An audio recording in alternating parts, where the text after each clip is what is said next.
occupational therapy and the NDIS. Briefing. An occupational therapist is giving a talk to a group of NDIS participants and their families about the services that an occupational therapist can provide, particularly in relation to the NDIS.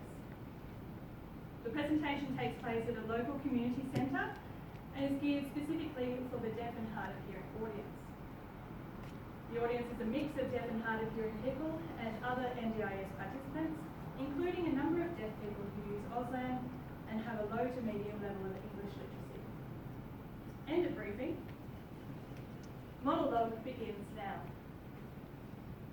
Good afternoon, everyone. It is such a pleasure to be here today to talk to you all about the role of the occupational therapist, and particularly how it relates to services or funding provided through the NDIS.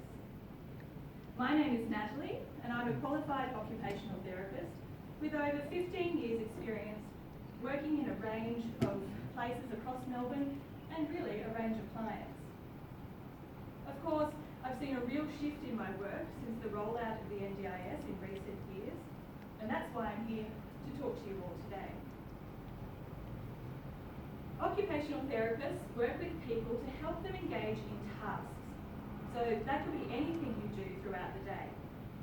That could be entering or leaving your home, personal care activities such as showering or dressing, or it could be accessing work or activities you enjoy, including going out with friends and family. If you're an NDIS participant and you are engaging with an occupational therapist, the funding for this will come under allied health. Often, occupational therapists will be called in to do an assessment.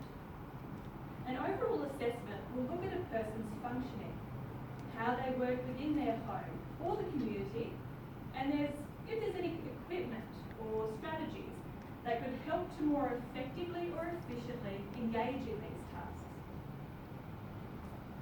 As an occupational therapist, I've done a number of assessments for deaf or hard of hearing participants. Usually assessments are done in the home so that we can see exactly how people are functioning there.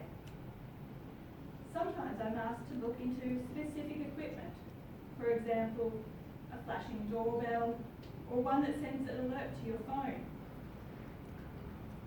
Also, there are a range of different smoke alarms that might have a visual or haptic alert, such as the vibration that goes under the pillow at night. The NDIS expects occupational therapists to submit a report that outlines exactly what equipment is necessary and why. It's therefore our job to make sure we understand what is needed to ensure you have access to the right assistive technologies and strategies to support your goals. If you already have an NDIS plan, you're probably familiar with the term goal.